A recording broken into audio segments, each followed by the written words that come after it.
When most of us think Delta Force, you probably are remembering something like this, a really dated but at the time fun tactical shooter franchise. Released in the late 90s and early 2000s, Delta Force had a slew of games where you could pick your mission, pick your loadout, and execute how you wanted to, whether that be long-range sniping and calling in airstrikes or getting up close and personal while shooting helicopters out of the sky. The Delta Force games were known for their grounded in reality gameplay, which was fun if you do remember that this was pretty good for the technology at the time. So it was a little shocking to see this teaser trailer pop up on Twitter the other day for Delta Force Hawk Ops, which featured a hardcore Black Hawk Down intro only to then make a hard swap to recon arrows and power-ups. This is not the Delta Force I remember, and I don't even think the devs know what they're really doing with this game.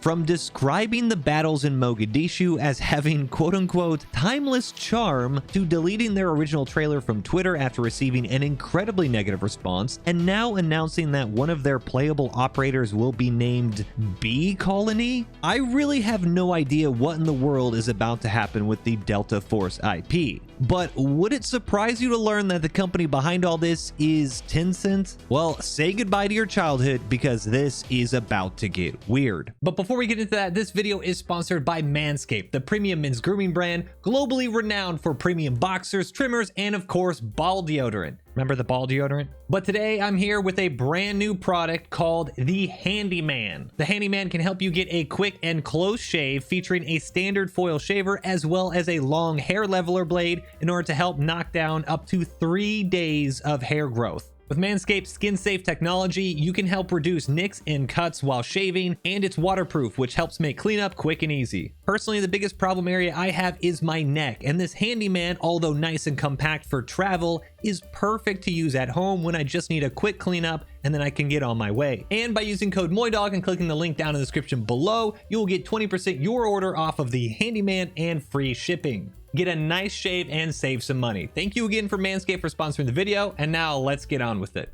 So all of this started on August 18th, where a Twitter account named Delta_Force_game posted this 30-second teaser trailer, and it looks good for about 10 seconds. There's a Black Hawk troop insertion, the RPG takes down a chopper in the middle of the city, and that's about where it stops being cool, and we get power-ups, super operators, and everything else that has been inserted into every single FPS game nowadays. When I think Delta Force, I think tactical, and so did a lot of people who saw this trailer, and because of all this insanely negative feedback, the tweet was actually deleted only to be re-uploaded a day later. Unfortunately, this also did not stop the negative comments, as everyone has just kept asking why. Well, as confusing as this all was, a full-length trailer was actually announced at Gamescom with a 1.5-minute video showcasing a game that really doesn't seem to know what it wants. There are scenes that remind you of a Battlefield game, but there's also a campaign that is supposed to be a hardcore representation of the 1993 Black Hawk Down scenario,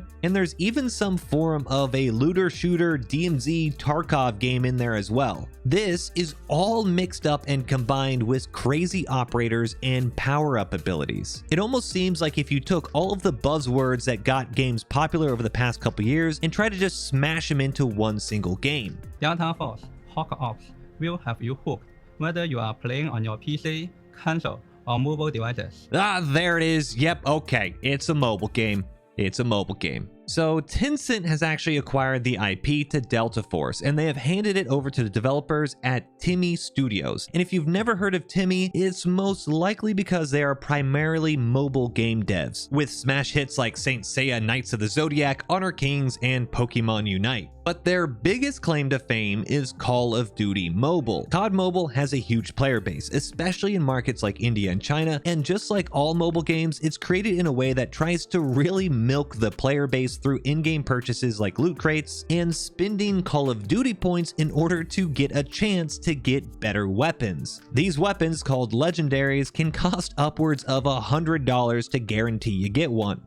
Now, I'm not saying that Delta Force Hawk Ops is going to be a mobile game ported over to PC in order to squeeze money out of people. And I'm not saying that they're going to use a very basic single-player campaign as a way to pull at the heartstrings of players who don't know any better. And I'm not saying that they bought the Delta Force IP in order to attract a whole bunch of old-school tactical shooter players. And I'm definitely not saying that there is a massive push to sponsor creators who have millions of followers as a way to normalize this mobile cash grab game in the Western market.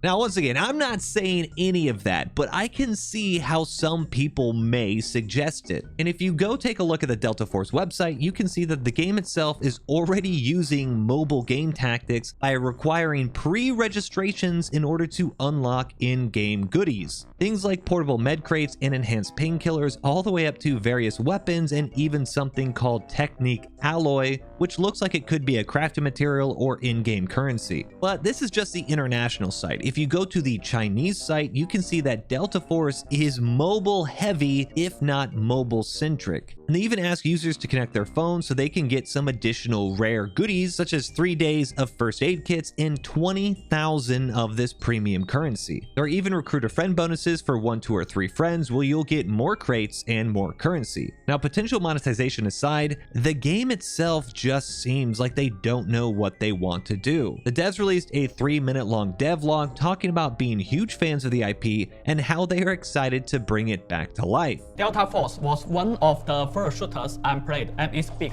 The medical world just got me.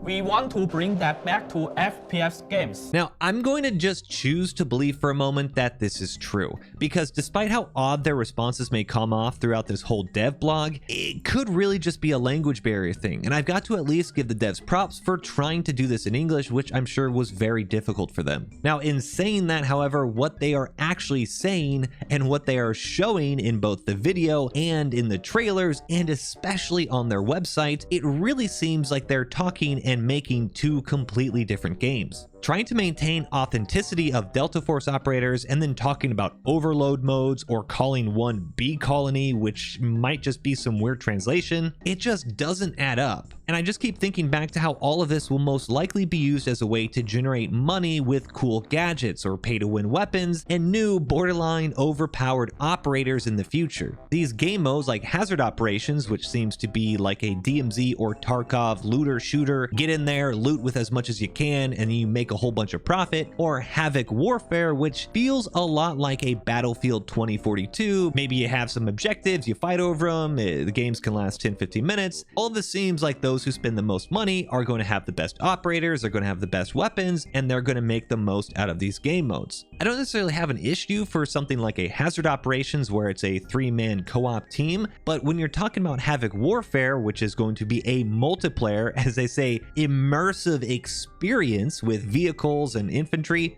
and when you add on the fact that this is going to be cross-platform, I really don't want to have to deal with players that have pay-to-win weapons when I just want to do something like a Battlefield Conquest. And although we don't know all this pay-to-win stuff is going to happen for sure, a quick Google search would show you that Call of Duty Mobile is actually more profitable than the original PC and console titles, generating over $3 billion of revenue so far since their launch in 2019, and mobile players actually now account for the majority of the entire Call of Duty player base. There is no way that a studio like Timmy, who remember created COD Mobile, will not try to do the same thing with Delta Force Hawk Ops. It's just financially stupid at this point, no matter how much we kick and scream about it. Now that I know this, I don't even want to touch these multiplayer modes with a 10-foot pole. I just feel like it's going to be a cash grab and a waste of time. Now, I will say I'm slightly interested in the Black Hawk Down campaign, but even when I say that, as I go to look into it a little bit more, I can't even believe that this is going to be done well, since they describe it as rediscovering the timeless charm of Mogadishu. Now, I don't know about you guys, but timeless charm would probably be the last way to describe the firefights and battle and war over Somalia, and especially the battles to try to secure Super 6-1 and the pilots who crashed there in Mogadishu.